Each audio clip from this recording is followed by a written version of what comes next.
William Morrow and HarperAudio present Wake, a novel by Shelley Burr, performed by Jacquie Brennan. To my love and my joy. 1. I live in that house you've seen on the news. We painted it robin's egg blue the summer I turned 16, but in your mind it's white. 2 little pink bikes lean against the veranda, and one wall glows blue with the reflected light of a police car. They use the same picture every time there's news. It's not worth the expense to send a photographer out to get a fresh one. Not when they want the 2 little bikes and that streak of blue. Nobody wants to see proof that one of those little girls grew up. The sign above the door to the combined general store and post office read, "Please keep closed, aircon running and slanted texter." But if it was going, it was losing against the hazy late summer heat. Mina remembered the blast of cold air when they pushed open the door as kids, usually when their mother, worn down packing a dozen errands into a single trip into town, agreed to stop for an ice cream. Either the air conditioner had grown too old, or electricity prices too high, or Mrs. Gillian had hit that age where skin stretched over bone, and the hottest day was too cool for comfort. Mina supposed she could ask, but when you asked people personal questions, they felt comfortable asking them back. "You here for your delivery, Dal?" Mrs. Gillian asked. The General was closer to a convenience store than a supermarket, but it was still the only place in Nannine to buy groceries. She'd felt awkward the first few times she turned up to collect a package that was clearly a bulk load of dry goods and cans, but Mrs. Gillian had never commented, never even gave her a sideways look. Mina preferred the people who did comment. At least when a person sniped to a face, she knew exactly where they stood. The ones who seemed nice could stay a question mark forever. "It's in the back," Mrs. Gillian said, pushing herself up off the stool. "I've checked the attached invoice and there are a couple of items missing." She slid the invoice across the counter. "I do have these all in stock at the moment."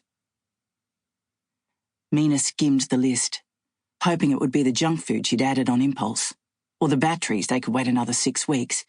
But no, the missing items were vital. The canned beans, 2 out of the 5 bags of dried lentils, and the ground cumin. She drummed her fingers on the counter, doing the maths in her head. The cumin was the key to a lot of recipes, particularly the deep pantry rummages she leaned on in the last days of a grocery cycle. Some days she was nearly out, but couldn't face the trek into town.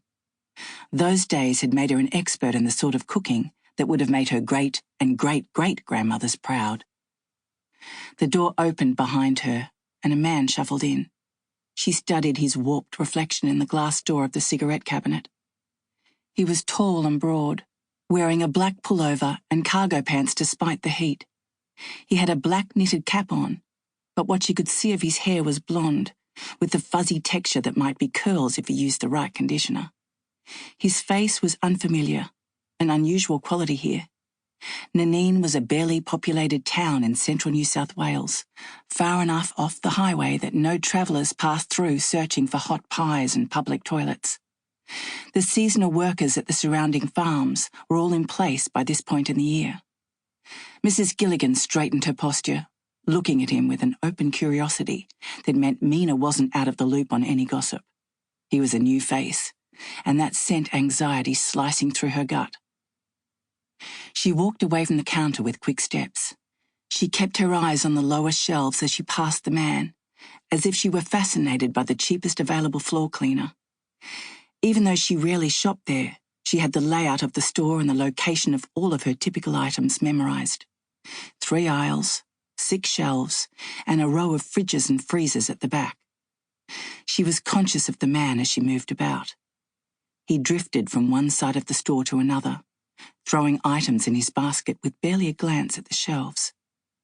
Every time he passed the end of an aisle she was in, he turned his head and swept his gaze over her.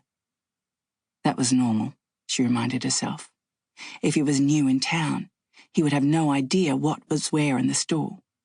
And it was human nature to turn and look at the only other person in the vicinity as he passed. It was Sample complete.